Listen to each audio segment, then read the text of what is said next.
અથાણાની સિઝનમાં ઉપયોગી બને તેવો એકદમ ટેસ્ટી અને બનાવવામાં સરળ એવો ખાટા અથાણાનો મસાલો કે જેને મેથીઓ મસાલો કે આચાર મસાલો પણ કહેવામાં આવે છે. જો હજુ સુધી ઘરે ક્યારેય ટ્રાય ના કર્યો હોય તો મારી આ રેસીપી જરૂરથી ટ્રાય કરો. આ આચાર મસાલો બનાવવા માટે 1.5 કપ રાઈના કુરિયા અને 1/4 કપ મેથીના કુરિયા લીધા છે.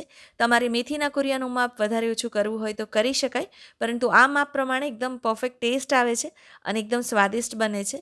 કુરિયાને પહેલાં એકવાર ચર્ન કરી અને વાટી લેવાના છે.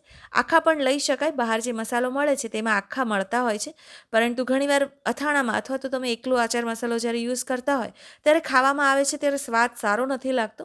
માટે સહેજ એકવાર ચર્ન કરી લેવાથી કુરિયા અધકચરા થઈ જાય છે અને વધુ ટેસ્ટી લાગે છે. બંને કુરિયાને ગ્રાઇન્ડ કરી અને એક પહોળા વાસણમાં અથવા તો એક મોટી થાળીમાં આવી રીતે સ્પ્રેડ કરી લેવાના છે અને વચ્ચેના ભાગ પર હિંગ મૂકવાની છે. આ મેથીઓ મસાલો ખાટા અથાણા બનાવવા માટે તો ઉપયોગી છે જ, પરંતુ ખાખરા, ખીચું, ઢોકળા કે પછી વિવિધ ફરસાણમાં કે ઘણી બધી વાનગીઓમાં પણ ઉપયોગમાં લઈ શકાય છે. અને જૈનોના ઘરે બારેમાસ તમને જોવા મળશે ખાટા અથાણાનો આ મસાલો ખૂબ જ ટેસ્ટી હોય છે.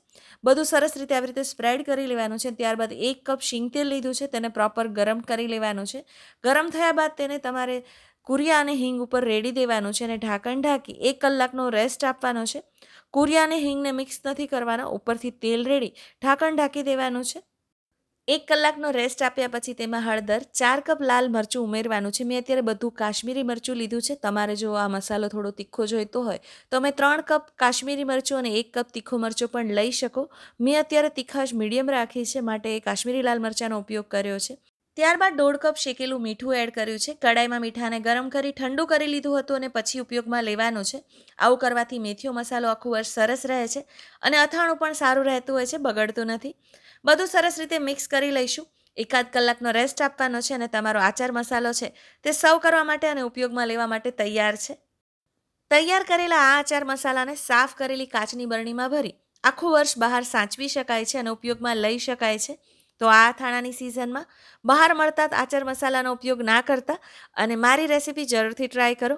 મને કમેન્ટ્સમાં જણાવો કે તમને મારી રેસીપી કેવી લાગી.